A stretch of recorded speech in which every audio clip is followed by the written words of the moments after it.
Question 2 का fourth part. Function दिया है modulus of sine 4x plus 3। हमें fx का मिनिमम वैल्यू और मैक्सिमम वैल्यू बतानी है। पहले साइन ऑफ 4x प्लस 3 इस एक्सप्रेशन पर ध्यान दीजिए। 4x तो माइनस इन्फिनिटी से इन्फिनिटी तक वेरी करेगा। साइन के इनपुट में अगर माइनस इन्फिनिटी से इन्फिनिटी तक के वैल्यू जा रहे हैं तो साइन का रेंज -1 से 1 होगा। ये वेल नोन फैक्ट है, पता है आपको, ठीक है। तो साइन का वैल्यू -1 से 1 है। साइन ऑफ 4x ये -1 से 1 के बीच में लाया करता है। इसमें दोनों तरफ 3 ऐड कर दिया तो यहाँ से आया sine 4x plus 3 -1 plus 3 1 plus 3 3 minus 1 2 sine 4x plus 3 3 plus 1 4। ये रिजल्ट अभी आया, लेकिन हमें साइन 4x प्लस 3 का मॉड्यूलस बोला गया है।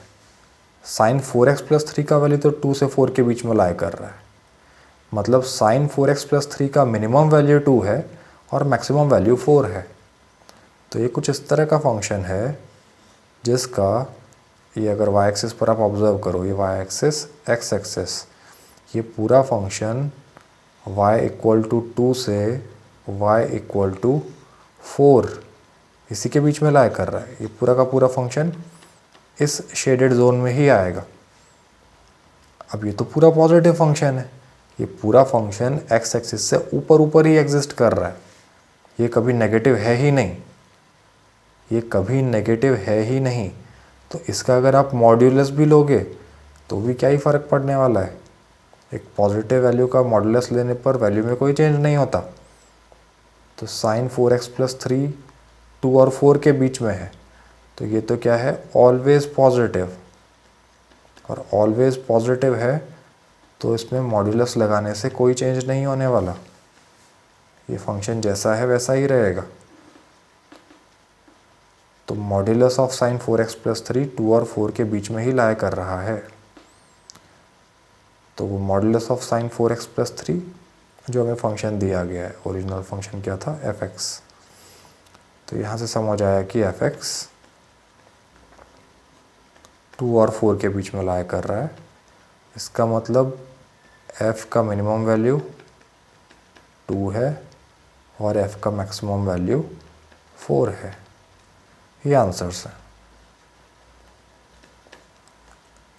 ठीक है, यही आंसर है। और अगर किसी को ग्राफ बनाना आता है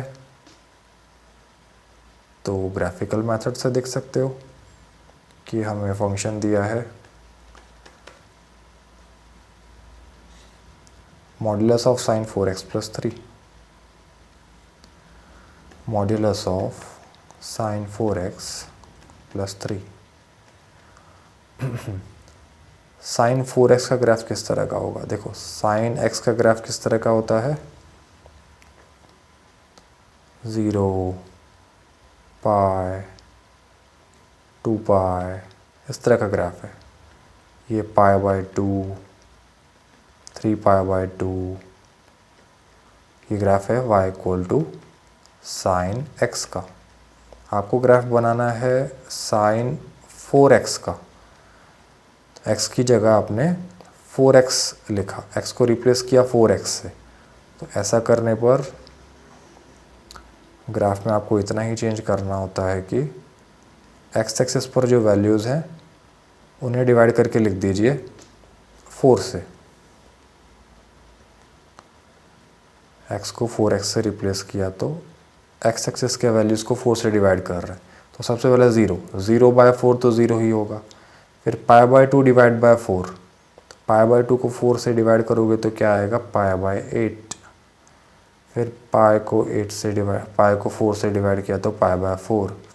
3π/2 को 4 से डिवाइड किया तो 3π/8। 2 पाई को 4 से डिवाइड किया तो π/2, इस तरह का ग्राफ आ रहा है ये।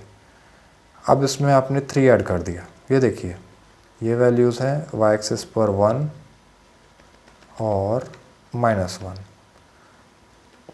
तो x में 4 मल्टीप्लाई करने से y एक्सिस के वैल्यूज़ में कोई चेंज नहीं हुआ, वो तो जैसा पहले था वैसा ही रह गया। अब आपने इस पूरे ग्राफ में 3 ऐड किया, 3 ऐड करने से पूरा का पूरा ग्राफ 3 यूनिट्स ऊपर की तरफ शिफ्ट हो गया। तो पहले जो -1 था, अब -1 में 3 ऐड किया तो क्या आएगा 2, और जो 1 था 1 में 3 ऐड किया तो क्या आएगा 4। तो इसे मैं यहाँ बना देता हूँ 2 और 4। तो जैसा, और 0 में 3 ऐड किया तो आएगा 3। तो जैसा पहले ग्राफ है वैसा ही है, लेकिन -1 0 1 की जगह 2 3 और 4 हो गया। क्यों? क्योंकि इसमें 3 ऐड कर दिया गया y के वैल्यूज़ में। तो अब इस तरह का ग्राफ है जो 2 और 4 के बीच में लाया कर रहा है। ठीक है, तो जिसे ग्राफ बनाना आता है, ग्राफ की अंडरस्टैंडिंग अच्छी है, वो ग्राफ से भी आराम से एक्सप्लेन कर सकता है कि किस तरह से पूरा फंक्शन 2 और 4 के बीच में लाया कर रहा है। मिनिमम वैल्यू 2 है और मैक्सिमम वैल्यू 4 है। पीरियोडिकली ये मिनिमम मैक्सिमम वैल्यूज़ आते रहेंगे। ठीक है।